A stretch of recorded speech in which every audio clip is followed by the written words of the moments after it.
नमस्कार दोस्तों। आज हम लोग स्टार्ट करने वाले हैं मगध का उत्कर्ष। मगध का उत्कर्ष जो है हमें पढ़ना है, बहुत इंपॉर्टेंट टॉपिक। यहाँ से एंशिएंट हिस्ट्री में काफ़ी क्वेश्चंस आते हैं। इसमें हमें 3 राजवंशों को पढ़ना है, जिसमें हर्यक वंश, शिशुनाग वंश और नंद वंश। मगध के उत्कर्ष में सर्वप्रथम यही 3 राजवंशों का नाम आता है। उसके बाद मौर्य वंश और शुंग वंश। इसको याद करने की एक ट्रिक है हसीना। ये देखो हसीना लिखा हुआ है, हसीना से हाथ से हो जाता है हमारा हर्यक वंश, शी से शिशुनाग वंश, सुन्ना से नंद वंश। इसको याद रखना है हमें, ठीक है। उसके बाद में इसमें मौर्य वंश भी पढ़ना है और शुंग वंश पढ़ना है, वो हम बाद में पढ़ेंगे। उस अभी हमारे लिए इंपॉर्टेंट हो जाएगा कि हमें मगध के उत्कर्ष में किन किन राजवंशों का योगदान रहा है, वो हमें पढ़ना है। तो उसमें हर्यक वंश, शिशुनाग वंश और नंद वंश है, ठीक है दोस्तों। हम लोग शुरू करते हैं आगे। और ये 6ठी शताब्दी ईसा पूर्व की बात है। ईसा मसीह के जन्म से 6ठी शताब्दी, 600 साल पहले की बात है। ओके, हम लोग पढ़ते हैं। तो पहले सबसे पहले एक हम वंश पढ़ते हैं, हर्यक वंश। हर्यक वंश को पितृहंता वंश भी कहा जाता है। एक कारण क्या है यहाँ पे, क्योंकि हर्यक वंश का हर एक राजा अपने पिता को मारकर राजगद्दी पर बैठा, इसलिए इसे जो है पितृहंता वंश कहा जाता है। ये 544 से 414 ईसा पूर्व इसका समय पीरियड है। 544 से 414, ये पॉइंट याद रखना है, ठीक है। हर्यक वंश की स्थापना की अगर बात करते हैं तो हर्यक वंश की स्थापना जो बिंबिसार, देखो एक बात बहुत इंपॉर्टेंट यहाँ पे आ जाती है। यहाँ पे 2 राजा हुए, बिंबिसार और बिंदुसार। मैं यहाँ पे लिखता हूँ एक बार, बिंबिसार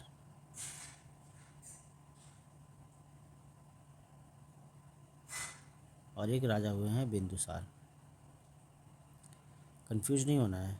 ये जो राजा मौर्य वंश का है, जो चंद्रगुप्त का बेटा था, ये राजा की बात नहीं कर रहे हम, बिंबिसार की बात करें हम, वह इंपॉर्टेंट है, ठीक है।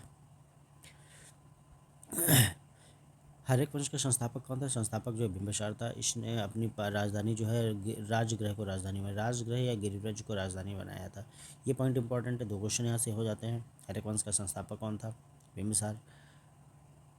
राजधानी क्या थी? राजगृह या गिरिव्रज जो थी, ठीक है। ये बिंबिसार एक ऐसा शासक था जिसने अपने साम्राज्य के विस्तार हेतु कूटनीति का प्रयोग लिया, कूटनीति का सहारा लिया और वैवाहिक कूटनीति के माध्यम से इसने अपने राज्य को बढ़ाया। और जहाँ वैवाहिक कूटनीति के काम नहीं है, वहाँ इसने युद्ध के माध्यम से अपने राज्य को बढ़ाया।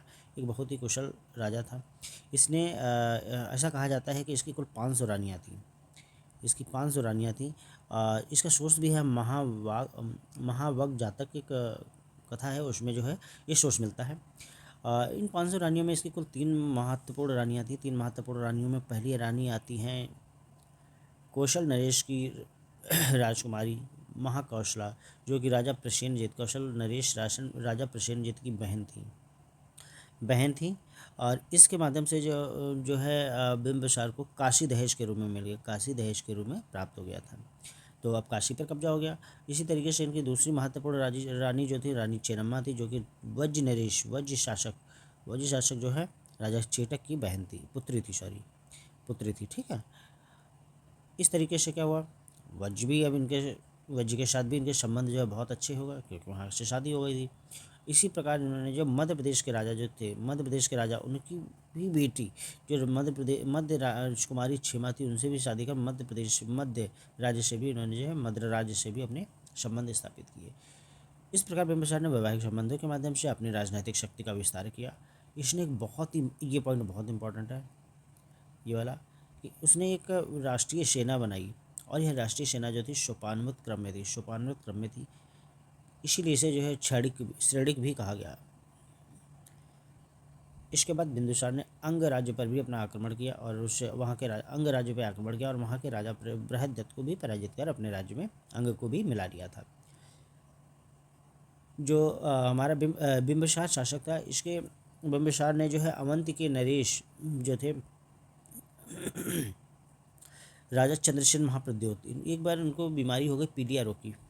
इस रोग से पीलिया रोग हो गया था। इस पीलिया रोग से बहुत ज़्यादा परेशान थे अवंती के राजा जो चंद्रसेन महाप्रद्योत जो परेशान थे। अतः उनके इलाज हेतु बिंबिसार ने अपने राज्यवत जीवक को भेजा था, उसने अवंती भेजा था। और जीवक जो है तक्षशिला विश्वविद्यालय में महान एक आचार्य थे और ये शाल्वती के पुत्र थे। ये एक इंपॉर्टेंट पॉइंट हो जाता है कि बिंबिसार ने किसको भेजा था? जीवक को भेजा। जीवक को किसने भेजा था? बिंबिसार ने। कहाँ भेजा था? अवंत के राजा महाप्रद्योत, चंद्रसेन महाप्रद्योत के यहाँ भेजा था। एक पॉइंट इंपॉर्टेंट हो जाता है। और इसके बाद की बात करें तो पितृहंता वंश है ये, इसलिए बिंबिसार की मृत्यु कैसे हुई? आप लोग जान ही होंगे, बिंबिसार को जो है उसके पुत्र अजातशत्रु ने मार दिया था और अजातशत्रु स्वयं गद्दी पर बैठ गया था। अजातशत्रु बिंबिसार की मृत्यु के बाद अजातशत्रु राजगद्दी पर बैठा और अजातशत्रु जो है रानी चेन्नम्मा का पुत्र था। चेन्नम्मा कौन थी? वज्र नरेश चेटक की पुत्री थी, याद रखना है। पिता के काल में ये अंग नरेश अंग राज्य का जो है राज्यपाल था। अजातशत्रु अंग राज्य का राज्यपाल था अजातशत्रु। अब यहाँ पे क्या हुआ, अजातशत्रु ने भी अपने राज्य को बढ़ाने के लिए बहुत सारे युद्ध लड़े। अब उसने युद्ध किस किस से लड़े, ये बहुत इंपॉर्टेंट बात हो जाती है। यहाँ पे कन्फ्यूजन हो जाता है क्योंकि बिंबिसार भी वही युद्ध लड़ रहा है, सेम युद्ध अजातशत्रु भी लड़ रहा है। अब अजातशत्रु के बारे में हम लोग याद रखेंगे, अजातशत्रु ने कौशल के राजा जो थे प्रसेनजित, कौशल के साथ सबसे पहले युद्ध किया और वहाँ के कौशल नरेश प्रसेनजित को पराजित कर दिया है। कौशल नरेश को पराजित कर दिया। कौशल नरेश ऑलरेडी उसके मामा लगते थे, अब उनको पराजित कर दिया और उनकी पुत्री जो थी वादिरा से शादी भी कर ली। और काशी जो था, जो दहेज के रूप में बिंबिसार को मिला था, वो काशी जो है पुनः दहेज के रूप में इसने अनुमोदित कर लिया स्वयं के लिए। इस तरीके से काशी पर कब्जा इसका बना रहा। उसके बाद क्या हुआ, अजातशत्रु का एक महत्वपूर्ण युद्ध आता है, 16 वर्षीय युद्ध, जिसमें इसने वज्र नरेश, जो इसके खुद के नाना थे, स्वयं के नाना, वज्र नरेश चेटक, भाई चेन्नम्मा का ये पुत्र था, चेन्नम्मा चेटक की पुत्री थी तो इसका नाना हो गया। लेकिन यहाँ पर भी उसने युद्ध किया वज्र नरेश के साथ में, चेटक के साथ, और उनको भी पराजित कर दिया। इस युद्ध की सबसे महत्वपूर्ण विशेषता क्या थी, इस युद्ध में उसने 2 विशेष हथियारों का प्रयोग किया था, जिन्हें महाशिलाकंटक और रथमूसल कहा गया। ये इंपॉर्टेंट है। अजातशत्रु के दरबार, अच्छा ये युद्ध कैसे जीता था? अजातशत्रु के दरबार में दो बहुत ही बुद्धिमान मंत्री थे, सुनीति और बस्कार। सुनीति और बस्कार जो है उसके दरबार में बहुत ही बुद्धिमान मंत्री थे। इन्हीं की वजह से, इन्हीं की चालाकी से जो है अजातशत्रु इस युद्ध को जीता था। अजातशत्रु ने, अच्छा, बौद्ध संगीतियाँ हुई तो पहली बौद्ध संगीति जो है अजातशत्रु के समय में ही एक बहुत इंपॉर्टेंट पॉइंट हो जाता है।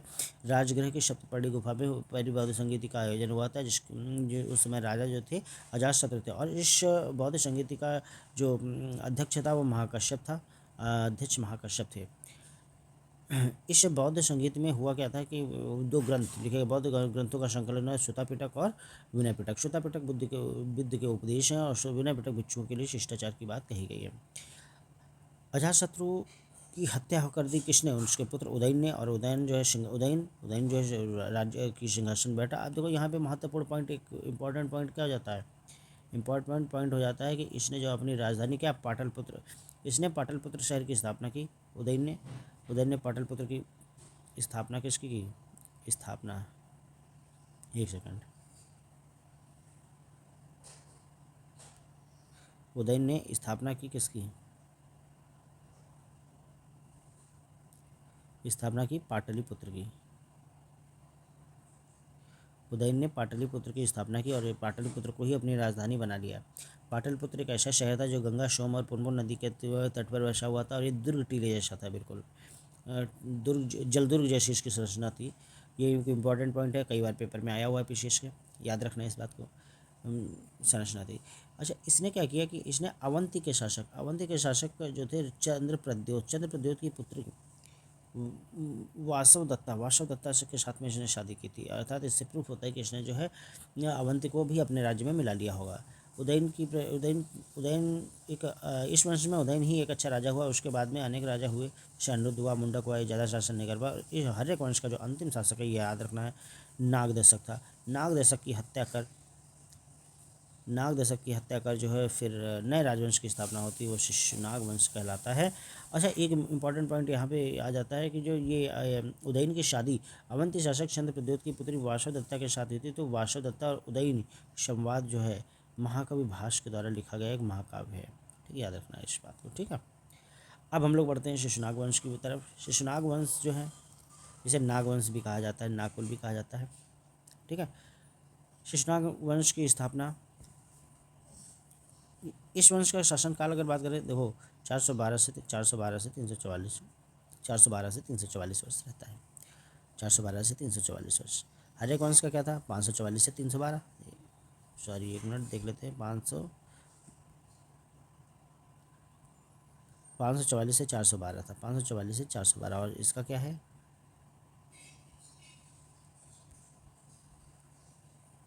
412 से 344।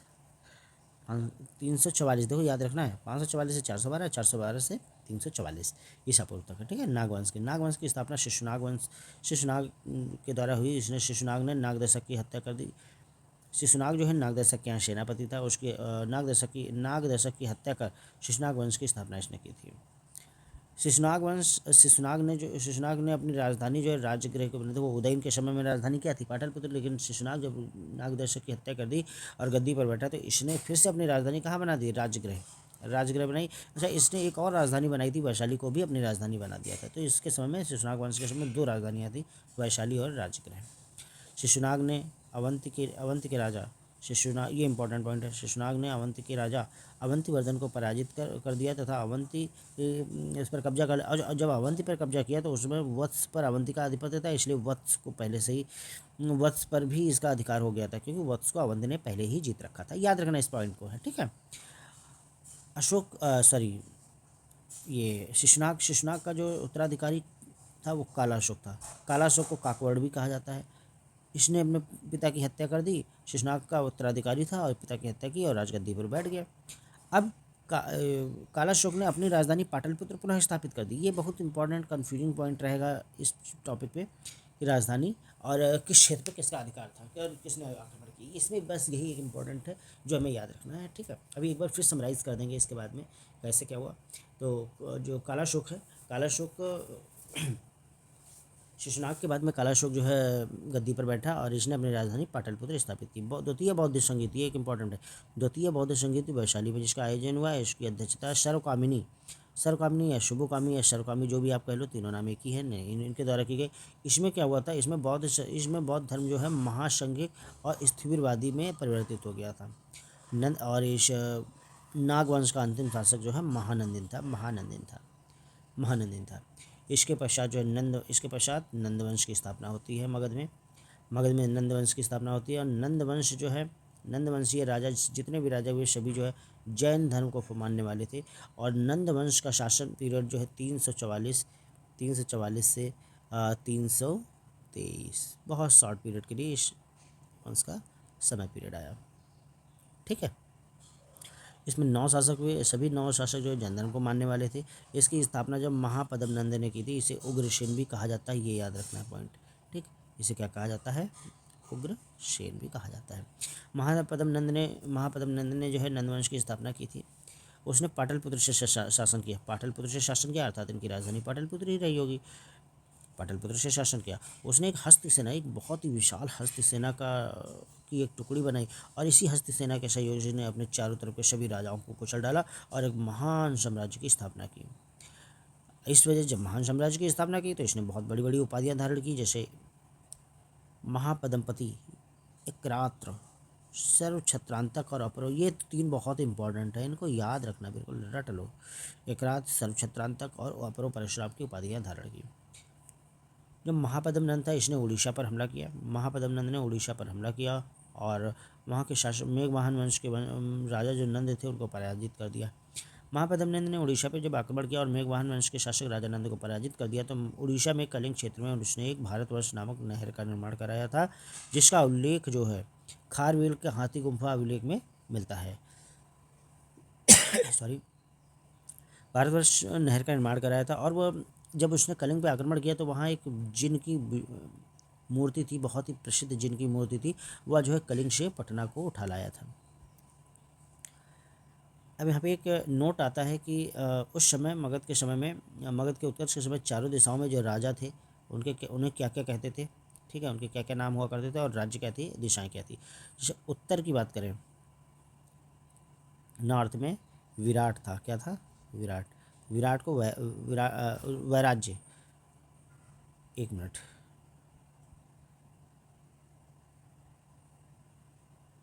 दो, पूर्व में साम्राज्य था, इसे सम्राट कहा जाता था। पश्चिम में स्वराट था, स्वराष्ट्र, इसे जो है स्वराट कहा जाता था। क्या कहा जाता था, स्वराट। उत्तर में वैराज्य था, वैराज्य, जिसे विराट, जहाँ शासक को विराट कहा जाता था। और दक्षिण में भोज्य था, यहाँ पर राजा को भोज कहा जाता था। ये पॉइंट्स याद रखना है हमें, ये इंपॉर्टेंट पॉइंट है, ठीक है। इसके आगे हम लोग बढ़ते हैं। नंदवंश में ही नंदवंश का जो अंतिम शासक था वो घनानंद था, बहुत घनानंद था। अच्छा, यहाँ पे याद रखना है कि इसे जो है अग्रमीज भी कहा जाता था। घनानंद को क्या कहा जाता था? अग्रमीज। ये देखिए इसका दूसरा नाम आ सकता है, अग्रमीज भी कहा जाता, घनानंद को अग्रमीज भी कहा जाता था, ठीक है। ये शक्तिशाली शासक तो था, लेकिन ये लोकप्रिय शासक नहीं हुआ, क्योंकि भोग विलासिता के जीवन को जीना पसंद करता था, बहुत ही अयाशिक किस्म का ड्राइवर था। इसने अपनी जनता पर अनेक टैक्स भी लगा दिए थे। इसी समय सिकंदर महान ने भारत पर आक्रमण किया और भारत के अनेक राजाओं को पराजित किया, लेकिन उसकी सेना ने मगध की पश्चिमोत्तर से आगे बढ़ने के लिए मना कर दिया, क्योंकि उसकी सेना को पता था कि इधर एक जो है घनानंद जैसा विशाल राजा है। यद्यपि वह बहुविलास का जीवन व्यतीत कर रहा था, लेकिन ये बात नहीं पता थी उनको। बस इतना पता था कि इधर जो है एक घनानंद जैसा विशाल शासक, घनानंद जैसा एक विकराल शासक है जिसका बहुत बड़ी सेना है, इसलिए सिकंदर के सैनिकों ने इधर आने से मना कर दिया। और अंत में जो हुआ क्या कि इनके दरबार में, किसके दरबार में? घनानंद के दरबार में कौटिल्य थे। कौटिल्य का अपमान हुआ, ऐसा कहा जाता है। कौटिल्य का अपमान किया गया और कौटिल्य ने अपनी चोटी बांधी और कसम खाई कि जब तक नंद वंश को उखाड़ नहीं फेंकते तब तक वो चैन की सांस नहीं लेंगे, और कौटिल्य ने ऐसा ही किया। चंद्रगुप्त मौर्य के माध्यम से एक लोकप्रिय अभियान चलाकर घनानंद को पराजित किया, अपदस्थ कर दिया और एक नए वंश की नींव डाली, जो वंश का है मौर्य वंश है। और मौर्य वंश जो है हम इतनी डिटेल में पढ़ना है, क्योंकि मौर्य वंश से कुछ बहुत इंपॉर्टेंट टॉपिक है। और मौर्य वंश की अर्थव्यवस्था, मौर्य वंश का प्रशासन, मौर्य वंश में अशोक सम्राट, चंद्रगुप्त और बिंदुसार, ये तीन राजा बहुत महत्वपूर्ण हैं। उनकी प्रशासन व्यवस्था, ये सब बहुत इंपॉर्टेंट पॉइंट है, यहाँ से बहुत सारे क्वेश्चंस आते हैं, तो हमें वो पढ़ना होगा। अच्छा, एक दो पॉइंट्स इसमें हम और तो आप लोगों को बता देते हैं। जैसे कालपी नगर जो है, कालपी नगर यमुना नदी के किनारे जालौन यूपी में बसा हुआ, ये यूपी का एक क्वेश्चन हो जाता है। छोटे छोटे नगर, छोटे छोटे क्वेश्चन हैं, हमें याद रखना है, ठीक है। और एक दो क्वेश्चन हमने इस कॉपी पे लिखे हैं, अपने नोट्स में बना रखे थे, वो भी बता देते हैं, कोई बहुत बड़ी चीज़ नहीं है। जैसे पाटलिपुत्र का संस्थापक यहाँ पे देखो अजातशत्रु लिखा, लेकिन अजातशत्रु नहीं, उदयन है। उदयन है। उदयन ने राजधानी राजगृह से पाटलिपुत्र स्थानांतरित की थी। सोन नदी, पाटलिपुत्र जो है सोन नदी के पश्चिम में और गंगा नदी के उत्तर में बसा हुआ है, ठीक है। और क्या है? अच्छा, इस समय अवंती के शासक कौन थे? प्रद्योत थे। वत्स छोड़ो, ये इंपॉर्टेंट नहीं, ये क्या लिखा है मुझे भी याद नहीं है, भूल गया। वत्स उदयन के पास था, उदयन के पास हो सकता है। इसे वाराणसी को द्वितीय राजधानी किसने बनाया था? शिशुनाग ने, ये याद रखना है। शिशुनाग जो है, शिशुनाग, इसने जो है वाराणसी को अपनी दूसरी राजधानी बनाया था, ठीक है। ये पॉइंट याद रखना है। तो इस तरीके से मगध के उत्कर्ष में ये सारे राज्य सारे वंश हो जाते हैं, जिसको हमें याद रखना है। इसमें ये बहुत ज़्यादा क्वेश्चन नहीं पूछे जाते, लेकिन कुछ क्वेश्चन पूछे जाते हैं। चलो एक बार हम लोग रिवाइज कर लेते हैं। जैसे रिवाइज में क्या करना है, जैसे देखो उत्कर्ष में कौन कौन से राज्य हैं, तो पहला क्या आ जाता है हमारा?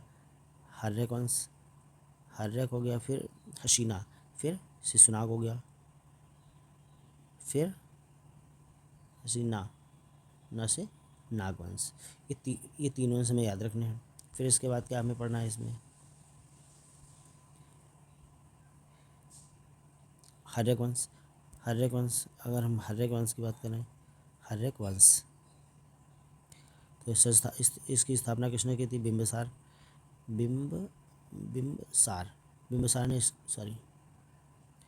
बिंबिसार ने इसकी स्थापना की थी। बिंबिसार ने कूटनीति के माध्यम से उसने जो है अनेक राज्यों को अपने राज्य में मिला लिए थे। जैसे कौशल कौशल कौशल कौशल कौशल के राजा थे कौशल प्रसेनजीत को पराजित कर दिया। उनकी बहन महाकौशला से शादी की और काशी को ले लिया था। फिर चेटक की पुत्री चेन्नम्मा से शादी की और उनके साथ वज्र नरेश के साथ में अच्छे संबंध बनाए। उसके बाद मध्य राज्य की राजकुमारी क्षेमा से शादी कर उनके साथ भी अच्छे संबंध बनाए। फिर उसके बाद क्या आता है, बिंदुसार ने जो है अंग पर भी आक्रमण कर अपने राज्य में मिला लिया था, ठीक है। और क्या इसमें हम लोगों ने पढ़ा था, महत्वपूर्ण बात है कि बिंबिसार ने जो है अवंत के राजा चंद्रसेन प्रद्योत के यहाँ जो है अपने राजवैद्य को जीवक को भी भेजा था। जीवक जो शालवती का पुत्र था, ठीक है। ये कुछ महत्वपूर्ण पॉइंट थे। इसके बाद हम हरिवंश में हमने और क्या पढ़ा। उसके बाद हम इनका पुत्र जो है अजातशत्रु गद्दी पर बैठता है। अजातशत्रु चेन्नम्मा का पुत्र था जो गद्दी पर बैठा। उस गद्दी पर बैठने से पूर्व अंग राज्य का जो है राज्यपाल था। उसने भी अपने पिता की हत्या करके गद्दी पर बैठा था। इसने जो है अपने राज्य को विस्तारित सबसे पहले काशी कौशल नरेश राजा प्रसेनजीत से आक्रमण राजा प्रसेनजीत के साथ युद्ध किया और उसे जीतकर काशी को पुनः दहेज के रूप में अनुमोदित कर लिया और काशी पर हमेशा के लिए कब्जा बना रहा। और उनकी पुत्री जो वाजिरा थी उसके साथ शादी कर ली थी। उसके बाद में उसने अपने स्वयं के नाना जो है वजी नरेश चेटक के साथ भी 16 वर्ष युद्ध किया। उसमें भी विजय हासिल की। इस युद्ध में उसने 2 महत्वपूर्ण हथियार जो है कौन कौन से हथियार थे याद है कि नहीं। कंटक शिला कंटक मूल, देखो एक बार फिर से पढ़ लो। महाशिलाकंटक और रथमूसल, ये महाशिलाकंटक और रथमूसल का प्रयोग किया। ठीक है। अजातशत्रु के दरबार में 2 बहुत सुनीत और बस्कार जो है राजमंत्री थे। प्रथम बौद्ध संगीत राजगृह में आयोजित इस समय महाकश्यप ने इसकी अध्यक्षता की थी। इसमें क्या हुआ था, श्वेता पिटक और विनय पिटक 2 ग्रंथ लिखे थे। इसके बाद इसका पुत्र उदयन राजगद्दी पर बैठा। इसने जो है पाटलिपुत्र की स्थापना की और पाटलिपुत्र को अपनी राजधानी स्थानांतरित कर दी थी उदयन ने। पाटलिपुत्र जो है पुनपुन सोन और गंगा नदी के किनारे जलदुर्ग की तरह बना हुआ है। उसके बाद में क्या आता है कि इसने शादी अवंती नरेश चंद्रसेन